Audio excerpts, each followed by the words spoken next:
સ્થાનિક સ્વરાજની ચૂંટણીનો માર્ગ મોકળો થયો છે। ગુજરાતમાં એસઆઈઆરની કામગીરી બાદ આખરી મતદાર યાદી પ્રસિદ્ધ। રાજ્યમાં હવે કુલ 4.40 કરોડ મતદારો નોંધાયા છે। મુસદ્દા યાદી બાદ કુલ 5.60 લાખ નવા મતદારો ઉમેરાયા છે। 3.5 મહિનાની કામગીરી બાદ ચૂંટણી પંચે યાદી જાહેર કરી છે। તો 50,963 બીએલઓ દ્વારા ઘરે ઘરે જઈને મેપિંગ કામગીરી કરાઈ। હવે મતદાર યાદીમાં નાગરિકોના નવા અદ્યતન ફોટોગ્રાફ્સ દેખાશે। રાજકીય પક્ષોને ફોટાવાળી આખરી મતદાર યાદીની નકલો અપાઈ છે। યાદીમાંથી બાકાત રહી ગયેલા નાગરિકો હજુ પણ ફોર્મ ભરી શકશે। પહેલી નજરે ઉત્તર પ્રદેશના પ્રયાગરાજના રેલવે સ્ટેશન પર ચા વેચતો આ વ્યક્તિ તમને ચાનો વેપારી લાગશે। ચા પીતા બે વ્યક્તિ તમને મુસાફર કે સ્થાનિક લાગશે, પરંતુ ન તો ચાના વેપારી છે, ન તો કોઈ મુસાફર, ન તો ફિલ્મનું શૂટિંગ ચાલી રહ્યું છે। આ તો છે સુરત પોલીસ। જી હા, 21 વર્ષ પહેલા હથિયાર સાથે હુમલો કરી ફરાર થયેલા આરોપીને પકડવા માટે પોલીસ છેક ઉત્તર પ્રદેશના પ્રયાગરાજ પહોંચી અને રેલવે સ્ટેશન પર વેશપલટો કરીને ચાવાળા બનીને આરોપીઓને ફિલ્મી ઢબે દબોચી લીધા હતા। આ બંને આરોપીઓ વિરુદ્ધ વર્ષ 2005માં જ્યારે વરાછા પોલીસ સ્ટેશનમાં હથિયાર અને મારામારીનો ગુનો નોંધાયો હતો ત્યારે આ બંને આરોપીઓ વિનોબાનગર ઝૂંપડપટ્ટીમાં રહેતા હતા।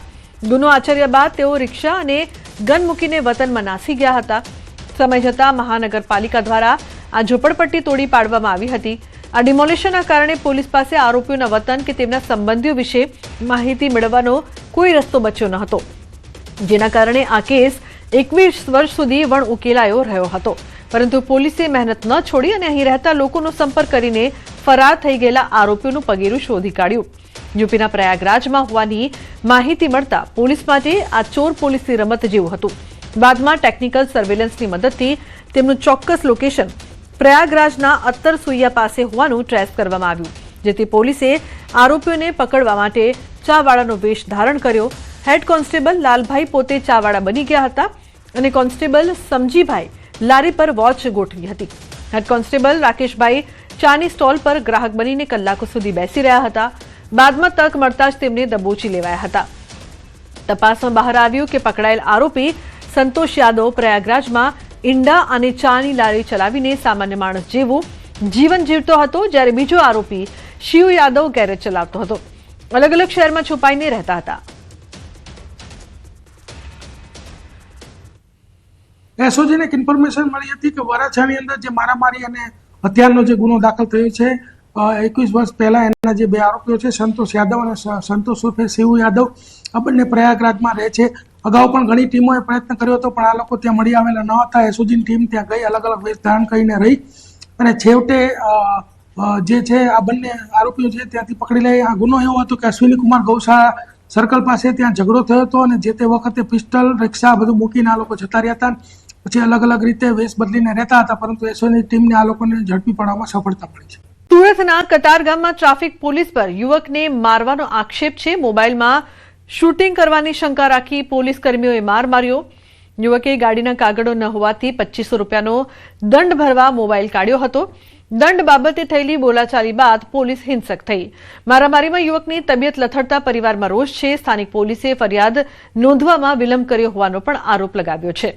તો ન્યાય માટે પરિવાર અને સમાજના લોકો કમિશનર કચેરી પહોંચ્યા। જવાબદાર પોલીસ કર્મચારીઓ સામે તાત્કાલિક કડક કાર્યવાહીની માંગ કરી છે।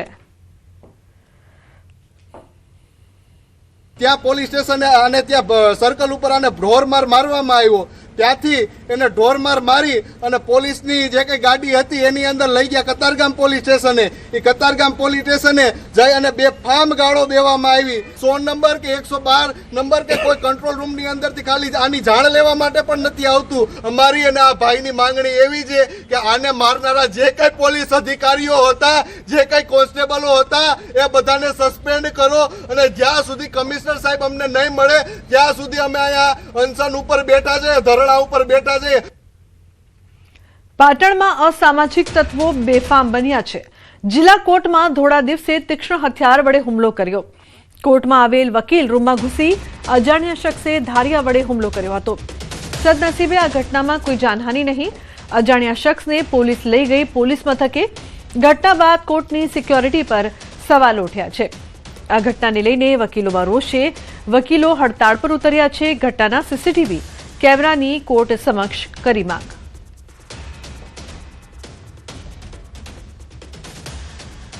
વકીલ રૂમમાં એક અજાણ્યો ઈસમ આવેલો અને પુષ્કરણી પાસેના રહેલા ધરિયા વડે વકીલ રૂમમાં આવીને ટેબલ ઉપર એનો હુમલો કરેલો, પરંતુ કોઈ વકીલને ઈજા થયેલી નહીં. જે અંગેની અમે રજૂઆત પાટણ પીડીઓ સાહેબને કરેલી છે અને જિલ્લા રજિસ્ટ્રાર આના ફરિયાદી બને એવી અમે માગણી કરેલી છે.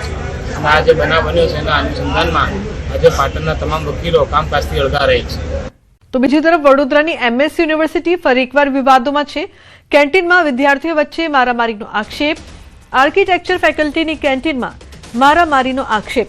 મારામારીમાં એક વિદ્યાર્થીને આંખમાં ઈજા પહોંચી છે. ઘટનાને લઈને યુનિવર્સિટીમાં વિદ્યાર્થીની સુરક્ષા પર સવાલ ઉઠ્યા છે. તો એક વિદ્યાર્થીને આંખમાં ઈજાઓ પહોંચી છે.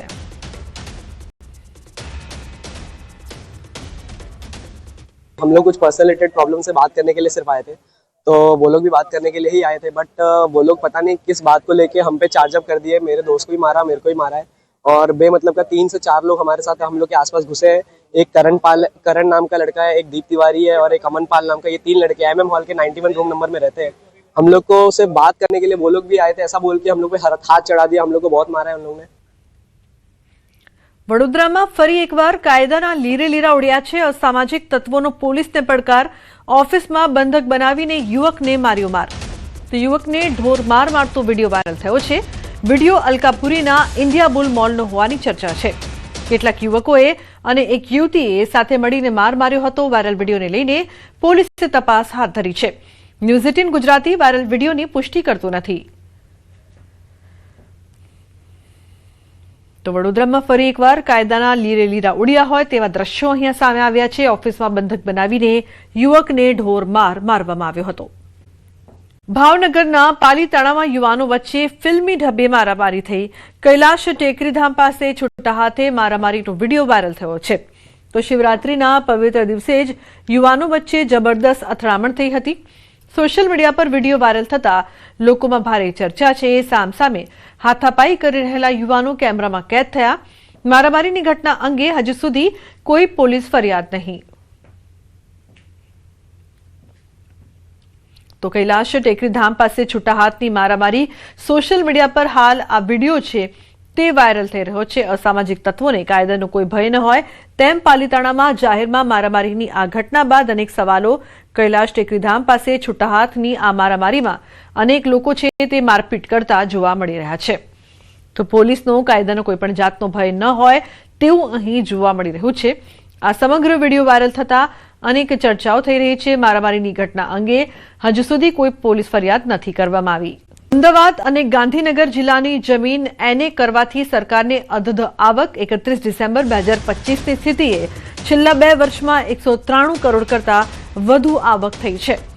અમદાવાદ જિલ્લામાંથી 165 કરોડ કરતા વધુ આવક થઈ છે અને ગાંધીનગર જિલ્લામાંથી 27 કરોડથી વધારે આવક થઈ છે. અમદાવાદ જિલ્લામાં 8 કરોડ 11,15,200 ચોરસ મીટર ખેતીલાયક જમીન ઓછી થઈ છે. તો ગાંધીનગર જિલ્લામાં 2 કરોડ 10,43,739 ચોરસ મીટર ખેતીલાયક જમીન ઓછી થઈ છે. બંને જિલ્લા મળીને કુલ 10 કરોડ 21,58,939 ચોરસ મીટર ખેતીલાયક જમીન ઓછી થઈ છે.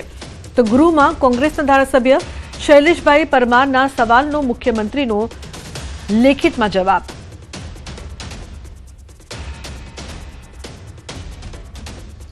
ગુજરાત વિધાનસભામાં દુકાન અને સંસ્થા સુધારા વિધેયક પસાર.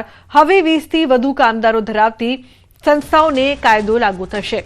દૈનિક કામના કલાકો 9થી વધારીને 10 કલાક કરાયા. 3 મહિનામાં ઓવરટાઈમ મર્યાદા 125થી વધારીને 144 કલાક કરાઈ છે. તો મહિલાઓની સુરક્ષા સાથે રાત્રિ પાળીમાં કામ કરવાની મંજૂરી. નાના વેપારીઓ અને સ્ટાર્ટઅપ્સને આ સુધારાથી વેગ મળશે. કામના સ્થળે મહિલાઓની સુરક્ષા માટે કડક જોગવાઈઓ કરાઈ. આધુનિક સમયની માંગ મુજબ ઇઝ ઓફ ડુઇંગ બિઝનેસ માટે આશીર્વાદરૂપ રહેશે. બારડોલી પાસિંગની રિક્ષામાં જોખમી સવારી. પોલીસ કમિશનર કચેરી પાસેથી જ રિક્ષા બિંદાસ પસાર થઈ. ક્ષમતા કરતા વધુ મુસાફરો ભરી રિક્ષા ચાલકે ઉડાવ્યા નિયમોના ધજાગરા. તો નિયમોના ધજાગરા ઉડાવતી રિક્ષાનો વિડીયો સામે આવ્યો છે. કમિશનર કચેરી પાસે જ પોલીસની કામગીરી પર સવાલો. શું ટ્રાફિકના નિયમો રિક્ષા ચાલકોને લાગુ પડતા નથી?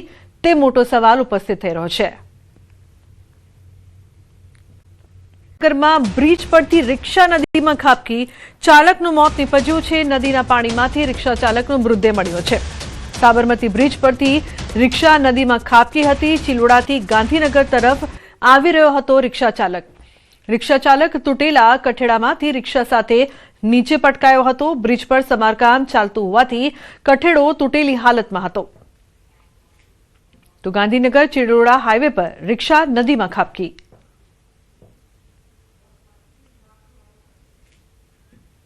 ઉલ્લેખનીય છે કે આ સમગ્ર ઘટના બ્રિજ પરથી રિક્ષા નદીમાં ખાબકી હતી, જે બાદ ચાલકનું મોત નીપજ્યું છે. લોકોના ટોળા એકઠા થઈ ગયા હતા. ગાંધીનગર ચિલોડા હાઈવે પર રિક્ષા જે છે તે નદીમાં ખાબકી હતી. તૂટેલા કઠેડામાંથી રિક્ષા સાથે નીચે પટકાયો હતો. તો તરવૈયાઓ છે તેમણે બચાવવાનો પ્રયાસ કર્યો, પરંતુ ચાલકનું મોત નીપજ્યું છે. તો પરિવારમાં શોકનો માહોલ. ગાંધીનગર ચિલોડા હાઈવે પર રિક્ષા નદીમાં ખાબકી.